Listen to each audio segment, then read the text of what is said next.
All right, folks, we already had gotten mock draft number 1 out the way. Now it's time for mock draft 2 of 4 that I have in store for you guys. Let me know exactly what you guys think. Rank it up, and we'll see exactly how you guys feel about this mock draft here on Chargers Syndicate.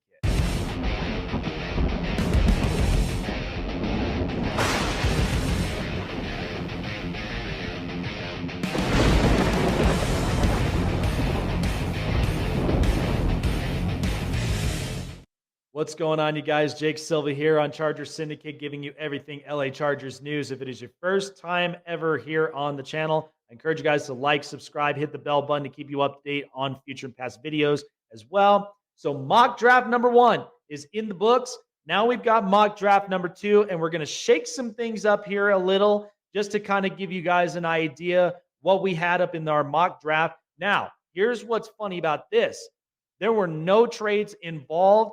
All of the Chargers picks were basically pure and simple. And so here's what this second mock draft ended up giving us. So at number 5, the LA Chargers take their playmaker, Malik Nabers, the wide receiver from LSU. Now, as you know as well, the Chargers have been needing to get a playmaker since they lost Keenan Allen. I feel like Malik Nabers definitely can step into that role and be that playmaker that Justin Herbert needs, especially when it comes to offensive efficiencies, route running, and of course, scoring capabilities. And I think Malik Nabers has definitely turned into that guy.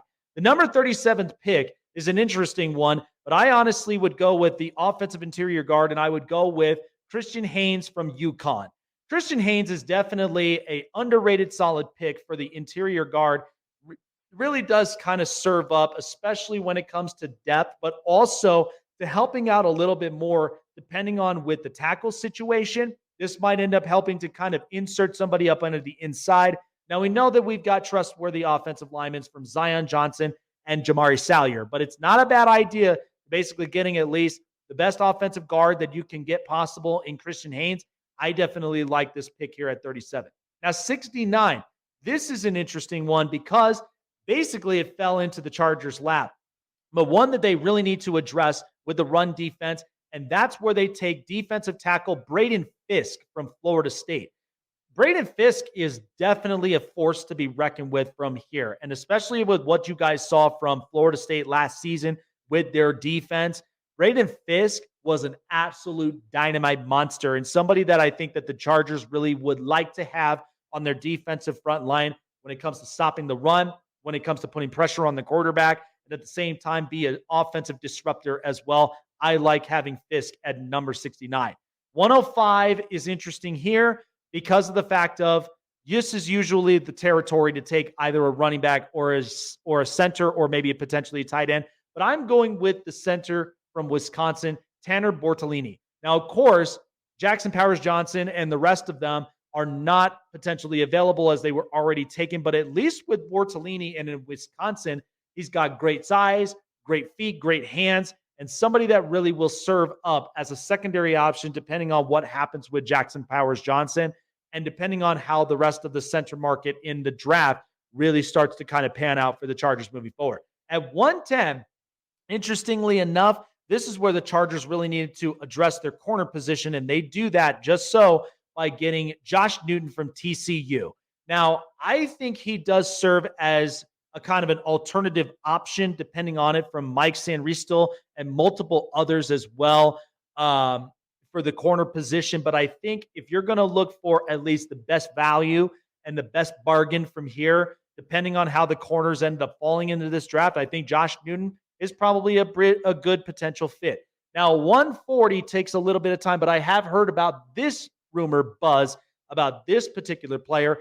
I would take the tight end from TCU, Jerad Wiley. I've watched a couple of film tapes on him. I think he's actually an underrated tight end that if you can't get Brock Bowers, you can't get Cade Stover, Jerad Wiley is actually a pretty damn good option right there for the Chargers at 140. And I do like his kind of game plan, his game style. And I honestly do think this is going to be a guy many people did not see coming up out of the woodworks. Now, at 181, doesn't really change things when it comes to safety. I still have them taking Jaylon Carlies as well to kind of help out that safety position, as I've talked about in the last mock draft. Now, even though they got Braden Fiske at 69, I still will see the Chargers maybe potentially beefing up that defensive front line, and they go and take Logan Lee from Iowa. Now, somebody that does pose much more power, not to mention too, gives you a little bit of some depth, and at the same time, there's a little bit of some utility there from the defensive front. I really do think this is an interesting pick as well to go with, and somebody that comes from a real good school at Iowa that produces at least best defensive guys, at least guys that bring physical play. And I think that's where Logan Lee really does fit into this. And then finally, the last pick for the Chargers at 253, I have them going corner again, and they are going to take Josh DeBerry. At this point, you should be thinking about depth from here. And I honestly do think that Josh DeBerry, good depth guy, not sure exactly how he might end up panning out, at least as a 7th-round pick, but at the same time, get the best bang for your buck when it comes to corner depth, guys that could really shape up when it comes to physical play, when it comes to man-to-man coverage, and really start to bring the sweat against the opposing offensive receivers. And this is exactly the position I think Josh DeBerry would be very, very comfortable in. There you go, guys. Mock draft number 2 now up and in the books. We got 2 more to go before we end up getting into draft week, and we'll see exactly what happens with the Chargers from there.